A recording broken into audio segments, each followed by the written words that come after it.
I used to think editing was just about hiding mistakes. Cut the pauses, smooth the jump cuts, make it clean. But there was this one video I made, and it should have failed. The lighting was bad, the shots were simple, and there were no fancy effects. But for some reason, people watched it all the way through. I kept asking myself the same question late at night. Staring at my editing timeline, why did that one work when others that were objectively better didn't? Imagine this. You're alone, headphones on, watching a video you didn't plan to finish. You tell yourself, just one more minute. But the progress bar keeps moving forward, not because the video is loud, not because it's fast, but because something invisible is pulling you along. And most editors, myself included, never realize what that thing is, at least not at first. I started noticing it in small moments, a cut that felt just a little too early, a moment of silence that felt heavy, a sound that landed a second later than expected. My fingers would just hover over the keyboard, undo, redo. The video either felt alive or it felt dead. There was no in between. That's when I had an uncomfortable realization. Most videos don't lose viewers because they're boring. They lose them because they feel flat. There's no depth, no tension, nothing to lean into. So I started paying attention to what my own body did while watching truly great videos. My shoulders relaxing, my eyes tracking movement without any effort. That quiet moment where I completely forgot I was even watching a video, that's when the first pillar revealed itself. Not visually, but physically. Change.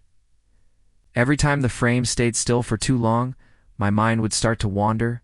But every time something shifted, a new angle, a bit of motion, a change in rhythm, I came right back.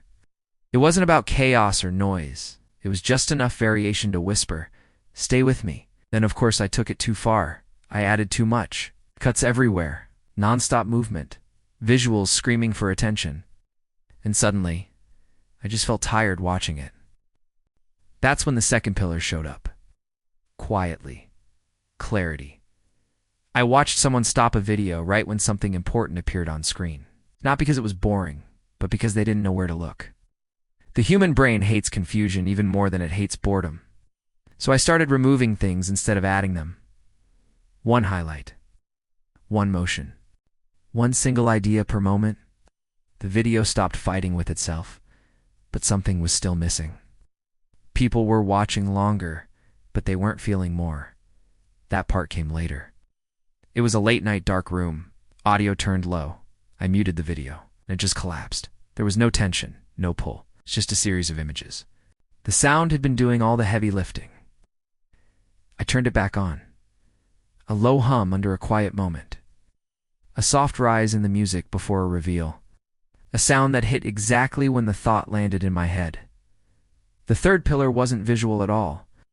It was emotional timing, sound, guiding the feeling. Ow. But even with all that, something still felt off. The video worked, but it didn't linger in your mind. Then I noticed it. That subtle discomfort when a cut didn't flow right. When my eyes had to jump across the frame to find the subject. When a movement didn't finish before the next shot began, my brain was catching the seams. That's when the final pillar locked into place. Continuity, the invisible glue. When it's done right, you don't notice anything at all. You just keep going. But when it's done wrong, you feel the urge to leave without even knowing why. I rebuilt the video one last time. Less flash, more intention. Every cut was justified. Every sound was placed with purpose. Every moment was allowed to breathe. I uploaded it, and I watched the retention graph climb, and refused to drop. That's when it really hit me. Addictive editing isn't about tricks. It's about trust. It's about you, the creator, trusting the viewer's attention. And in return, the viewer trusts you with their time. For pillars, all invisible, all felt. And now every time you watch a video, you just can't stop watching. You'll feel it too. That quiet pull. That sense that something is guiding you forward. Even after the screen goes dark. Thanks for watching.